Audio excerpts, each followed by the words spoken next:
সাফিকুর রহমানকে আপনাকে চিনতে হবে।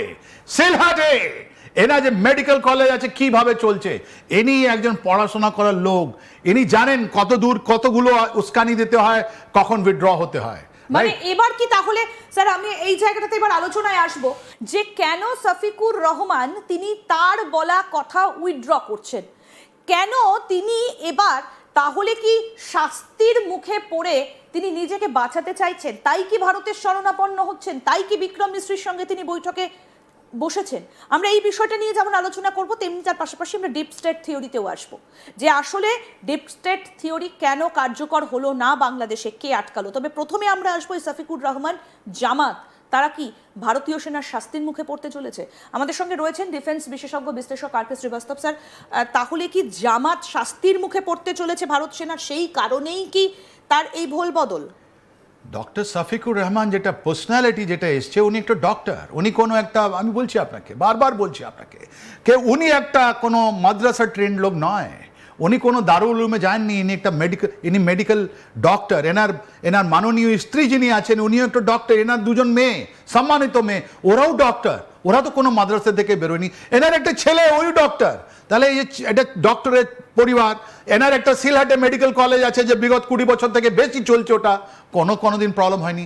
ইনি একজন পার্সোনালিটি, যখন আপনি যখন মুখোশটা খুলে ফেলেন, ওই মুখোশটা খোলার পর আমরা দেখছি একটা শফিকুর রহমান এই ইলেকশনের পর আর এই ইলেকশনের টাইমে একটা ডিফারেন্ট শফিকুর রহমানকে আমরা দেখছি। ইনি কট্টরবাদী যিনি যেটা ছিল বাংলাদেশ জামাত ইসলাম, ওটা একটা তুঙ্গে নিয়ে গেছিলেন। উনি একটা উস্কানিমূলক কথা বলতেন, উনি প্রো পাকিস্তান কথা বলতেন, উনি মানে অ্যান্টি ইন্ডিয়া কথা বলতেন, অ্যান্টি হিন্দু কথা বলতেন। অনেক লোককে মারা হলো আমাদের বাঙালি হিন্দুদেরকে ওখানে, কিন্তু আর নয়। তাই জন্য আপনি দেখবেন বারবার ইনি নিজেকে প্রজেক্ট করার জন্য যতগুলো ডিপ্লোম্যাটিক লোক ছিল বিগত 1 বছর ধরে, আপনি দেখবেন জামাত ইসলাম অফিসে গিয়ে ওদের সঙ্গে ছবি তুলতেন, কি আমার কাছে আজকে ইউরোপিয়ান ইউনিয়ন এসছে, আজকে আমেরিকা এসছে, আমার কানাডা এসছে, সবাই এনার কাছে গেছে। ইন্ডিয়া এটা মাস্টার স্ট্রোক, ইন্ডিয়ার এটা মাস্টার স্ট্রোক। আমরা ওদের ইন্টারনাল অ্যাফেয়ারতে কোনো দিন পা দিইনি।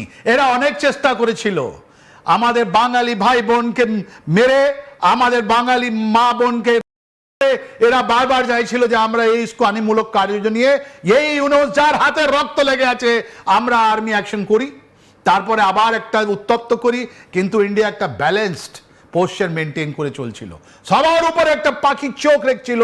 ওখানে মানুষের কান্না আমাদের কানে পড়ছিল, হিন্দু বাঙালিদের যা ওখানে কাঁদছিল, ওরা ওদের বাড়ি পোড়ানো হচ্ছে, ওদের সবাইকে অ্যাবডাকশন হচ্ছে, কি করা হলো না। এবার ভারত কি করবে তাহলে? এখানে এই বৈঠক থেকে কি কোনো বড় প্ল্যান উঠে এলো? তাহলে জামাতকে এবার কি চোখে দেখবে ভারত?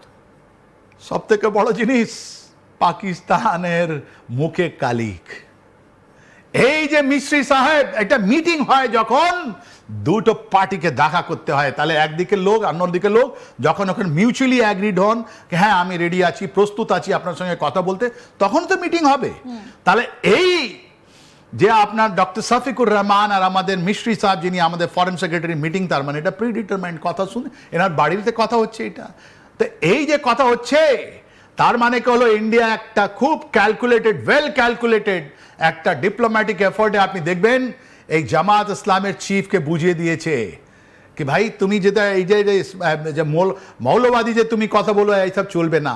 আর আজকে এই কথা নিয়ে ভারতের বুক দেখুন কি হলো, আজকে সমাজের কি বললো, এদেরকে তোমাকে রিজেক্ট করা হয়েছে। এখানে কতগুলো প্রশ্ন। তাহলে এই যে জামাতের কাছে তো প্রচুর অস্ত্র আছে, প্রচুর টাকা আছে, একটা বড় অংশের সাপোর্ট আছে, তাহলে সেটা এবার কি হবে, তার পরিণতি কি? Very nice, very good question. এটা আপনার প্রাইম মিনিস্টার তারিক রহমান বুঝবেন, হুই is the prime minister of independent country, আমরা কেন বদার্ড হব, নাম্বার 1।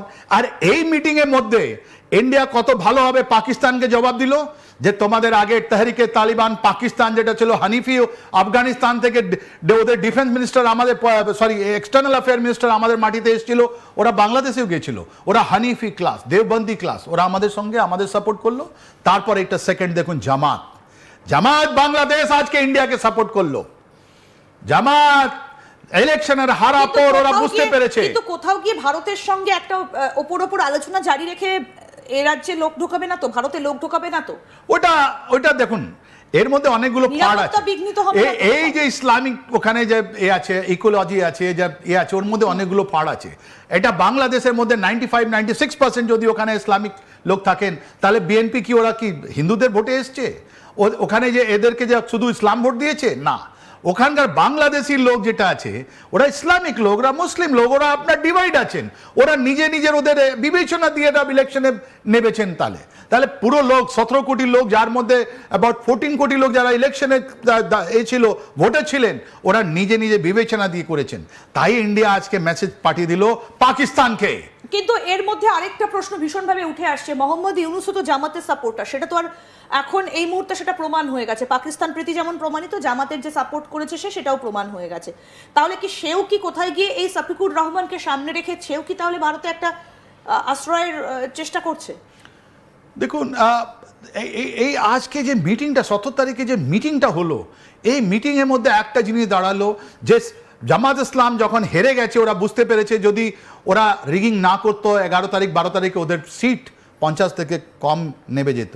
তার মানে ওরা মিলে কোনো রকমে ভেরি বেয়ারলি 50%, তার মানে বিএনপি যেটা আছে টোটালি সুইপ করে যেত, নাম্বার 1।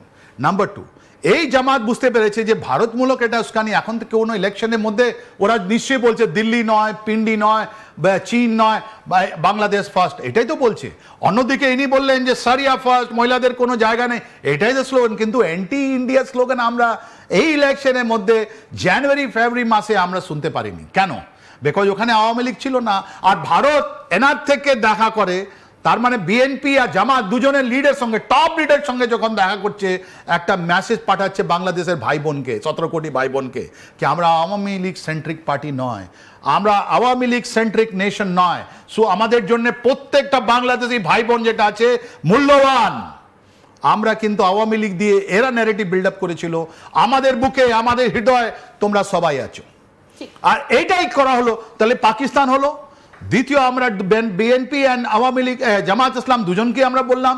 তৃতীয়, আমাদের বাঙালি হিন্দু যারা আছেন ওদেরকেও একটা মেসেজ হলো কি তোমাদের আর কোনো মৃত্যু আর হবে না। কেন? যে এই জামাত যেটা ম্যাক্সিমাম কিলিং আমাদের হিন্দু বাঙালি করেছে, এখন এরা করতে পারবে না। আর চতুর্থ, আপনি যা বলছেন কি এরা আবার আন্ডারগ্রাউন্ড অ্যাক্টিভিটি করবে, আমার মনে হয় না। ডক্টর শফিকুর রহমানকে যেতে হবে, উনি ছাড়বেন না। আর যেরকম ইনি একটা ডাইরেকশন দিয়েছেন জামাত ইসলামকে, বাংলাদেশকে, আমার মনে হয় উনি পাল্টে গেছেন, উনি আলাদা হয়ে গেছেন, আর উনি একটা পলিটিক্যাল অ্যাক্টিভিটিতে হবেন। হয়তো নিয়ার ফিউচার উনি জামাত ইসলাম বাংলাদেশের নামটা চেঞ্জও করতে পারেন। ঠিক। আমরা এবার যে আলোচনাটা এখান থেকে আসতে চাইবো সেটা হচ্ছে এই যে ডিপ স্টেট থিওরি। বাংলাদেশকে যে ডিপ স্টেট বানানোর একটা পরিকল্পনা করা হয়েছিল সেটা আমরা সবাই জানি, কারণ দীর্ঘ বহু বছর পর, স্বাধীনতার পর চট্টগ্রামে ঢুকেছিল হচ্ছে অস্ত্র ভর্তি সেই জাহাজটা। আমি স্যার এই জায়গাটায় জানতে চাইবো আপনার কাছে যে এত তো চেষ্টা করা হলো, তারপরেও কেন ডিপ স্টেট থিওরি বাংলাদেশে কাজ করলো না? এর পেছনে আসল গেমটা কে খেলে বেরিয়ে গেল? দেখুন, ডিপ স্টেট থিওরি কেন কাজ করেনি আর বা কাজ করেছে, এটা এখন ডিবেটেড, আমরা খুব ডিবেট করছি। কেন? যে ওনাদের যে এনএসএ, ন্যাশনাল সিকিউরিটি অ্যাডভাইজার, যিনি ইউনুস এতে গভর্নমেন্ট ছিলেন, উনি সিআইএর একটা জবরদস্ত অ্যাসেট আছেন, ওনাকে বলা হয় আমেরিকায়, উনি অনেক কাজ করেছেন। খলিলুর রহমানের কথা বলছি। উনি একটা টেকনোক্র্যাট, উনি কোনো ইলেকশন লড়েননি, ওনাকে ফরেন মিনিস্টার বানানো হয়েছে।